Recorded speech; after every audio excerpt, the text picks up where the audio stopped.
नववर्षाच्या पहिल्याच दिवशी कॉलेज परिसरात खून, पूर्ववैमनस्यातून तरुणावर वार. सांगलीत नववर्षाच्या स्वागताच्या दिवशीच शहरात खळबळ उडवणारी घटना घडली. कॉलेज कॉर्नर परिसरातील NS लॉ कॉलेजच्या प्रवेशद्वारासमोर पूर्ववैमनस्यातून विष्णू सतीश वडर वय 23 राहणार वडर कॉलनी याचा धारदार शस्त्राने खून करण्यात आला. या घटनेनंतर परिसरात भीतीचे वातावरण निर्माण झाले. गुरुवारी दुपारी कॉलेज सुटण्याच्या वेळेत मोठी वर्दळ असतानाच रॉयल टॉवर समोरील चौकात हा थरार घडला.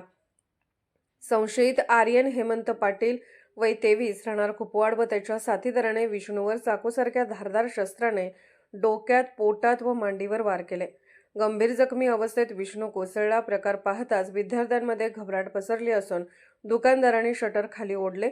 नागरिकांनी विष्णूला तात्काळ सिव्हिल हॉस्पिटलमध्ये दाखल केले, मात्र उपचार सुरू असतानाच त्याचा मृत्यू झाला. दरम्यान विश्रामबाग पोलिसांनी अवघ्या 2 तासात संशयित आर्यन पाटील व त्याच्या साथीदाराला ताब्यात घेतले.